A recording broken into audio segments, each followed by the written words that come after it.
This is Boreas, the Greek god of the north wind. So let's talk about him. We have a couple of early references to him made, both in Homer and Hesiod, and they both hint at slightly different aspects to him. When Hesiod speaks about him, he refers to a main association that he has, the cold weather.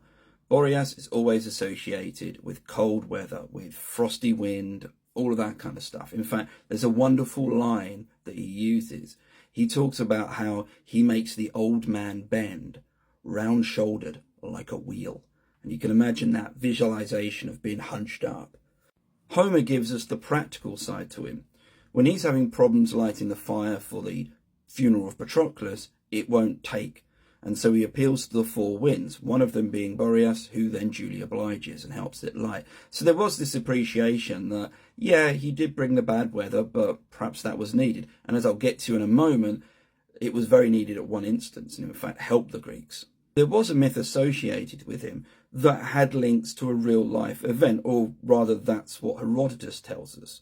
So the myth associated with him was that he carried off the daughter of King Erechtheus, a mythical king of Athens. Her name was Erythea. And by doing that, the Athenians felt that there was a bond between them and Boreas.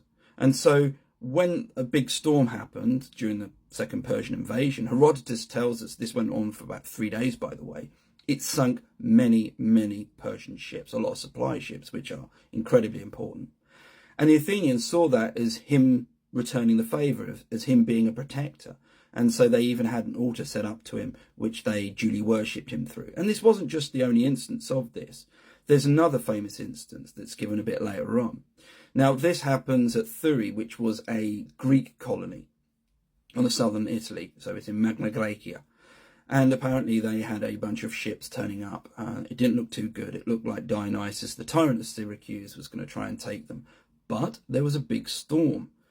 And of course, the people of Thurii said, well, this storm came from the north, therefore this is Boreas helping us out again.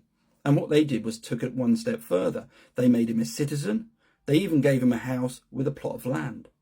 There is one final instance of him being a protective deity and helping repel an attack, but this time on land. I'm not exactly sure how that worked out, but in any case, Pausanias recalls an instance where the citizens of Megalopolis were being attacked by Sparta, and apparently through some way Boreas helped defend them and save the day. And in fact, they gave him a festival and gave him due honours as a result of that. So he must have been quite influential in whatever went on to repel those Spartans.